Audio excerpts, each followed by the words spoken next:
Hello there and good afternoon, ladies and gentlemen. Thank you so much for joining us in today's Friday news and starting up with our news program with the headlines.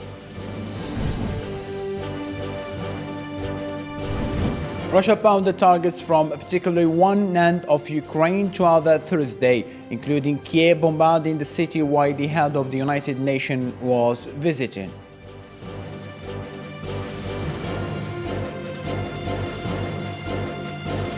US President Joe Biden signed a new decree which will give more aid for the Ukrainian government in its conflict against Moscow.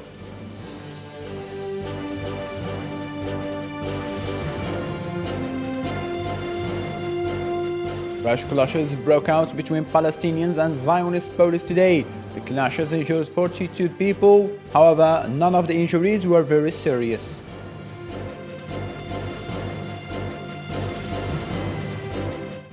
Hello again and blessed Friday. Those were today's headline. Russia continued its offensive in the eastern and the southern region of Ukraine on Friday, the day after Russian missiles fired on the capital Kiev in the midst of a visit by UN Secretary General Antonio Guterres. The bombardments in Kiev, the first since mid-April, came after the UN chief traveled on Thursday to Bucha and other suburbs of Kiev, to theaters of abuses attributed by Ukrainians to Russian forces, where he had called on Moscow to cooperate with the International Criminal Court's investigation into possible war crimes. The Russian army confirmed it carried out a strike with weapons of high precision during the visit of UN Secretary General Antonio Guterres in Kiev. Высокоточным оружием большой дальности воздушного базирования ВКС России уничтожены производственные корпуса предприятия ракетно-космической отрасли «Артем» в городе Киев. Ukrainian President Volodymyr Zelensky said on Thursday that the Russian bombardments on Kiev in the middle of visit by United Nations Secretary General Antonio Guterres were aimed at humiliating the UN. That says a lot about Russia's true attitude toward global institutions, and it says a lot about Russian leaders' efforts to humiliate the UN and everything the organization stands for. Kiev said Friday plans were in place to evacuate civilians from the besieged Azovstal steel plant in the southern city of Mariupol, where Ukrainian forces and civilians are encircled by the Russian troops. Operation to evacuate those holed up in the besieged city is planned after previous attempts failed amid fighting.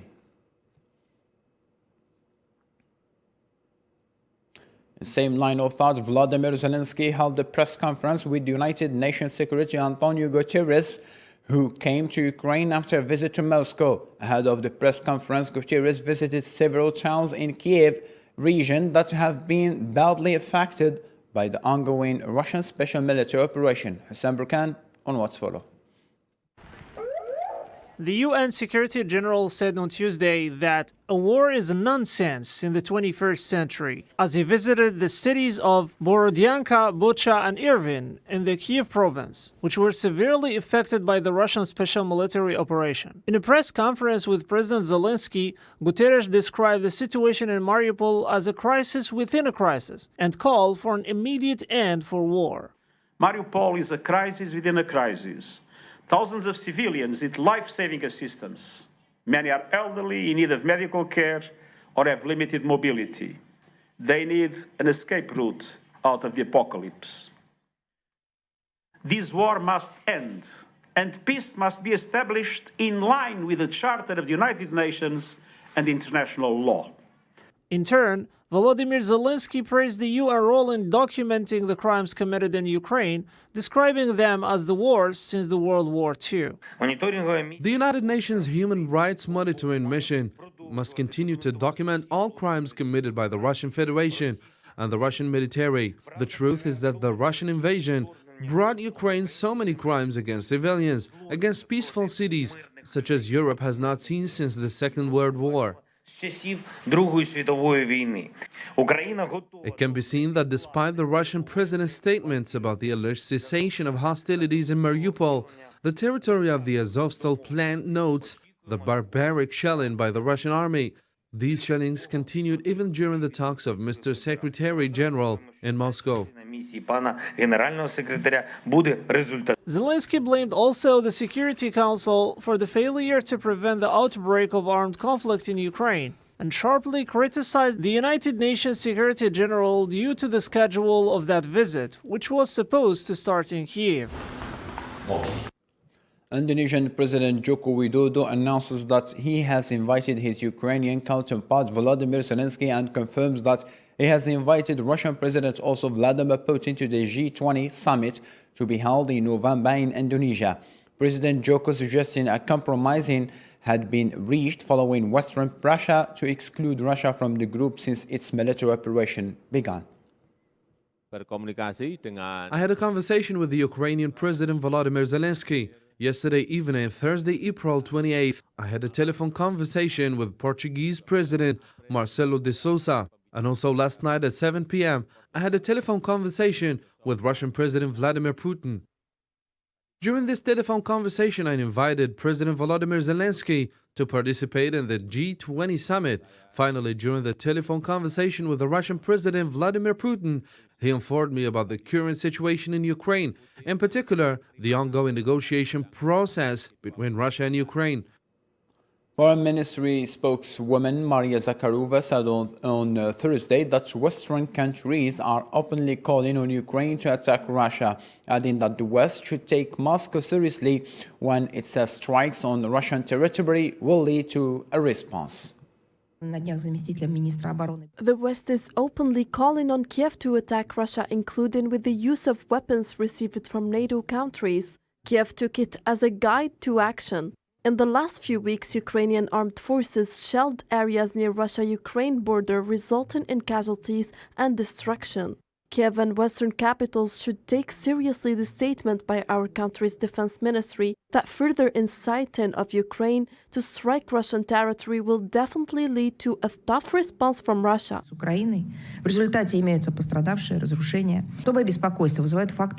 We are alarmed by the escalation of tensions in Transnistria, where in recent days there have been several incidents with shootings, explosions of official installation and infrastructure. We consider these actions as acts of terrorism aimed at destabilizing the situation in the region, and we expect a thorough and objective investigation into the circumstances surrounding what happened. We strongly condemn attempts to implicate Transnistria in what is happening in Ukraine. Cars lined up Tuesday to clear Moldova's border with Transnistria after a series of explosions occurred at a radio tower in the region, to which Ukraine responded immediately, accusing Moscow of trying to drag Moldova's breakaway region into its war on Kiev. The residents in the pro-Russian separatist region of Moldova have been told they will be eliminated with no prior warnings in fake messages apparently designed to show panic on Ukraine's southwestern border. The situation on this border is very difficult, and in Transnistria is very bad situation because every people afraid beginning war in this region. I hope it will no war between Ukraine and Transnistria, because Ukraine, I know the Ukraine wants to hostile our region. We don't want it.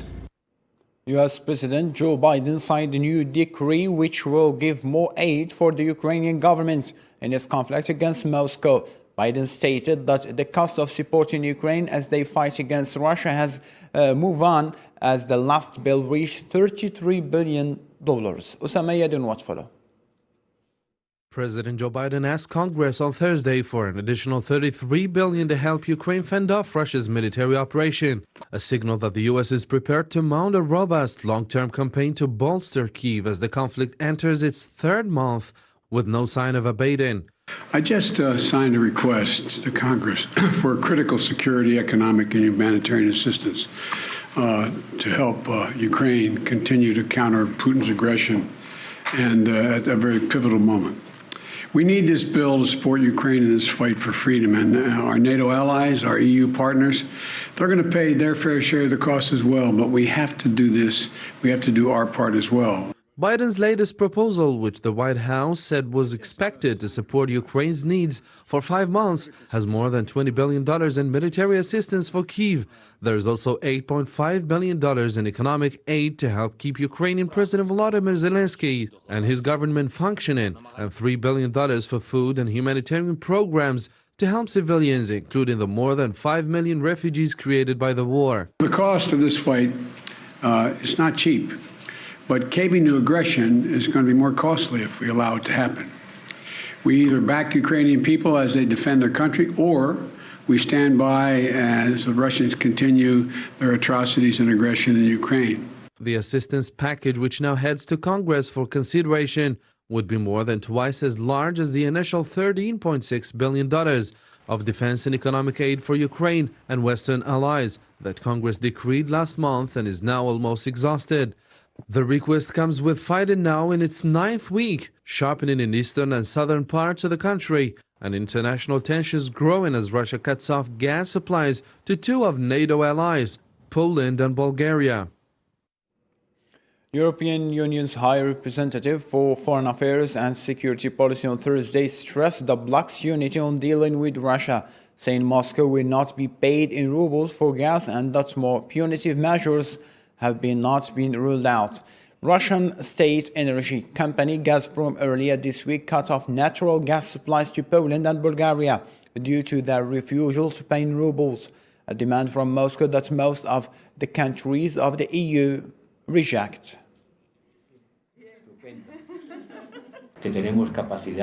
We have the ability to pump back gas supplies and distribute them between us, because it is not just a one-way transit. Within the European network, gas can flow from one country to another. The sanctions will continue and their effects will be felt. They are already being felt and will be felt more and more. A petition on providing Ukraine with heavy arms was approved by a majority of Germany's Bundestag lower house of parliament on Thursday. The petition was supported by both the three parties in the ruling coalition as well as the opposition Conservatives, passing with 586 votes in favor, 100 against and 7 abstentions, according to Bundestag Vice President Wolfgang Kubik.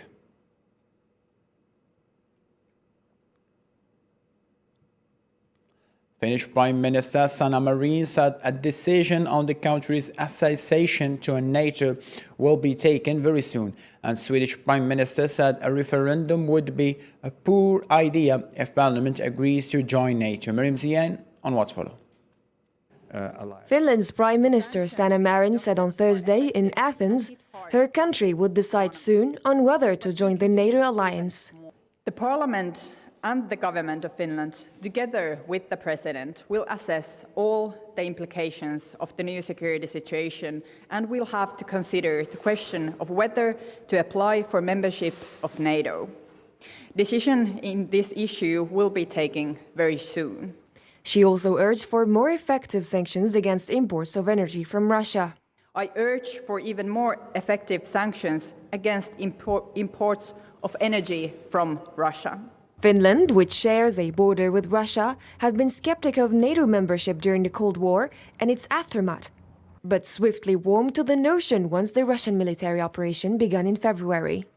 And according to Swedish Prime Minister Magdalena Andersson, the government will not organize a referendum if Sweden's parliament agrees to pursue a NATO membership application. Finland and Sweden might join NATO's 30-nation military alliance soon, according to NATO's top official, as opinion polls show both nations support a membership. I don't think it's an issue that is suitable for a referendum. Russia has already threatened to deploy nuclear weapons if Sweden and Finland join NATO, claiming that it would be forced to strengthen its regional defenses. NATO's expansion and growth were foreseen and defined by Russia as a direct threat to its security. Both Sweden and Finland have been forced to re-examine long-held beliefs that maintaining military neutrality is the best way to protect national security, and both nations are expected to make a decision in the coming weeks. Turkish President Recep Tayyip Erdogan meets Saudi King Salman and Crown Prince Mohammed bin Salman during his visit to Saudi Arabia, his first visit since the grisly assassination in Istanbul of Saudi journalist Jamal Khashoggi in 2018, a case that had chilled the ties between the two rival regional powers.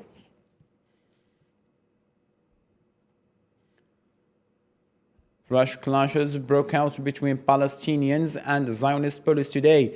The clashes injured 42 people, however, none of the injuries were very serious. The unrest came as Palestinians gathered during the last Friday prayers of the Muslim fasting month of Ramadan to mark the day of Al-Quds in front of the dome of the Rock of Al-Aqsa Mosque in the third holiest site in Islam in the old city of Al-Quds. Pakistan's new Prime Minister Shahbaz Sharif arrives in Medina, Saudi Arabia on his first foreign visit since taking on the office in early April, seeking support for his country, better the economy. This visit is meant to renew and reaffirm our ties of brotherhood and friendship, the Pakistani Prime Minister tweeted before flying to Medina in western Saudi Arabia.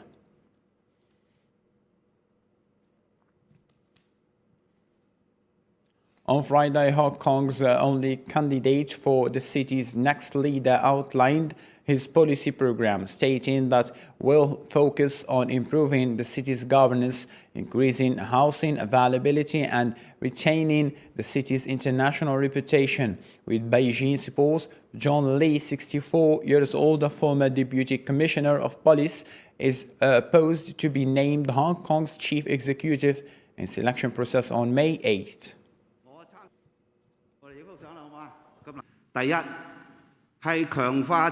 First, strengthen the governance capacity of the government. Second, increase the speed, efficiency, and supply of land and housing. Third, increase Hong Kong's competitiveness and focus on sustainability. Fourth, build a supportive society and focus on youth development. On Friday, authorities in China's capital, Beijing, locked additional companies and residential compounds in an effort to stem a COVID-19 pandemic. A dissatisfaction of Shanghai month-long lockdown rose, according to Reuters. Witness residents, fans and people in the finance hub have been protesting the lockdown and difficulty acquiring necessities by banging on pots and pans in the nights.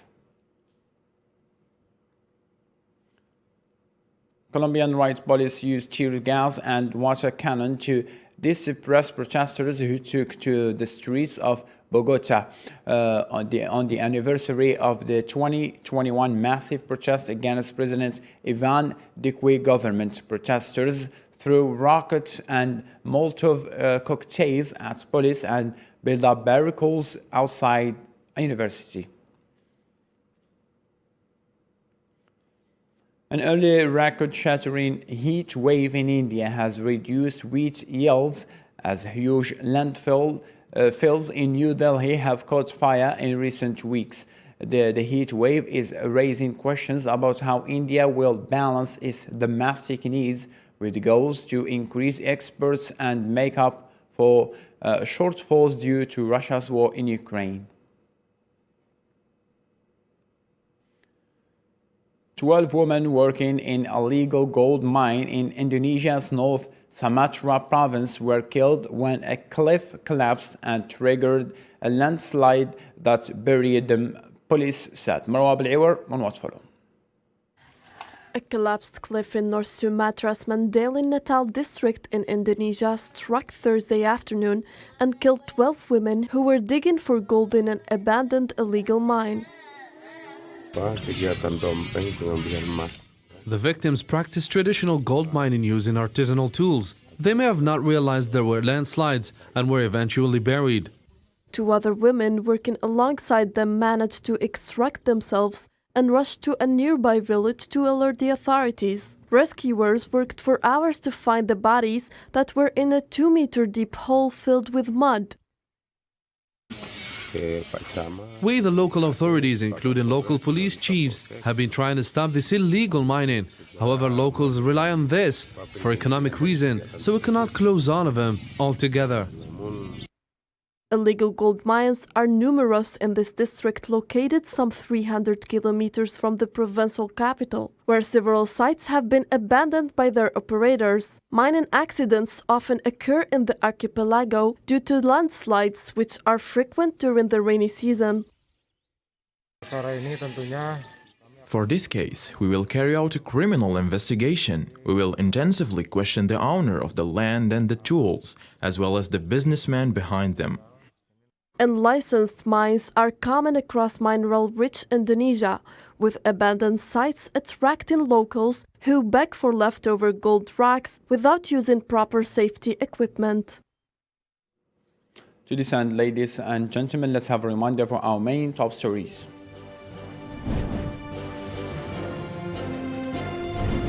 Russia pounded targets from particularly one end of Ukraine to the other Thursday, including Kiev bombarding the city while the head of the United Nations was visiting.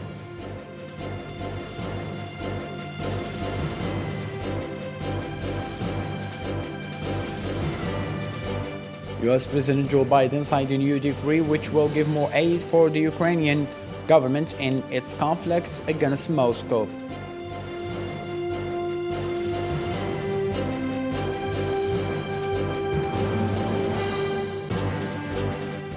Brush clashes broke out between Palestinians and Zionist police today. The clashes injured 42 people, however, none of the injuries were very serious.